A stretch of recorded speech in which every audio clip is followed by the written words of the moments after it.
سلامونه الافغان شیرپا ویلفیر فاونډیشن د خپل وس مطابق د بېوسه بېکسه بېڅوکه خلکو سره تعاون جاري ساتي.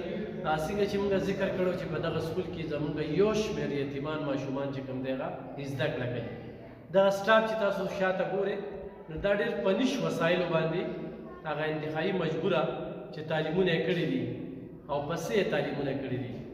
چېرته یې درځیتوب کړی دی، خپله ګنډلې یې کړي دي او خپله څه خواري مزدوري کړې ده. دا اکثره دا زنانه چې کوم دی نو په کور کې دا لیفافې جوړوي. دا لیفافې نه دي، دا په دې باندې هغوی خپل د ژوند دارومدار چې کوم دی نو مخ په وړاندې بوځي. دې سره سره ډېر خلک د آیسکریمو دا ډکې جوړوي، ډېر خلک د ماچسو دا ډکې جوړوي.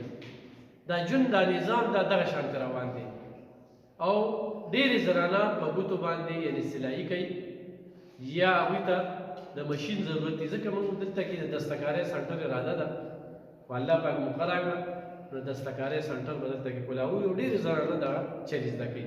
ګران کتونکو الافغان شیرپا ویلفیر فاونډیشن پسې به د خلکو هر قسمه خبرې وي، هر قسمه کمنټس هم پکې ګورو، هر رنګه سوچونو والا خلک هم ګورو. خو الحمدلله الله ته جواب دی خپله خوشحالي او د بېوسه بېکسه بېڅوکه خلکو دغه امداد په دغه روجه کې رانه روان دی. چاته د غوړو په شکل کې، چاته د وړو په شکل کې، چاته د روجو په شکل کې، چاته د قجورو په شکل کې.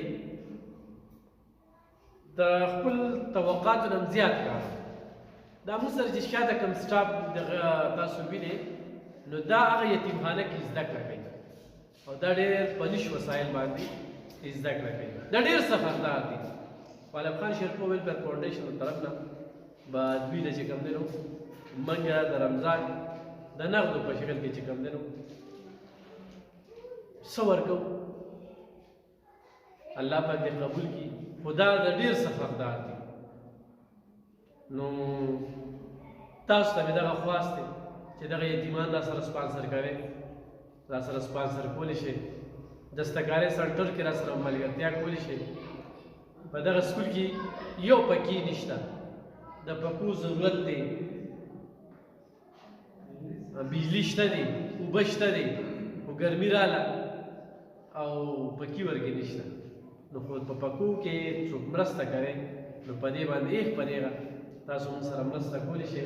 په دې سکول کې به لګو لاندې به یتیمان ماشومان ناست دي، د هغې هوا به راځي، دواګانې به تاسو ته کوي. نو ضرور را سره په دې کې مرسته وکړئ، تعاون را سره وکړئ. دې ته ووایې دې دا سوچ وکړئ چې الله به څه وایي، انسانان نه انسانانو په خبرو په دې پسې مزه. انشاءالله دا سلسله به روانه وي. مننه موږ سره اوسئ. چې تاسو موږ د رمضان پیکیج کې یاد کړو او زموږ د یتیمخانه کې زموږ دپاره د پکو ضرورت دی، ماشومان دي، ګرمي را روانه ده، دوی ته د چیر ضرورت دی چې چیر ولا تاسو راوړئ که نه. او ماشومان داسې په ځمکه ناست دي، ډېره ګران دي، داسې مشکلې سره سبق خولی کېږي. چیر باندې هغوی په اسانه باندې صحیح طریقې سره ناست دي. الله الرحمن الرحیم.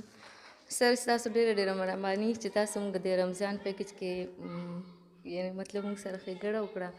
اوس زموږ د دې یتیمخانې دپاره د پکو بندوبست دی چې د پکي راوړي زیات تر واړه ګرمۍ کې ناست دي، موسم ګرم شوی هم دی او نور هم ګرمي زیاتېږي.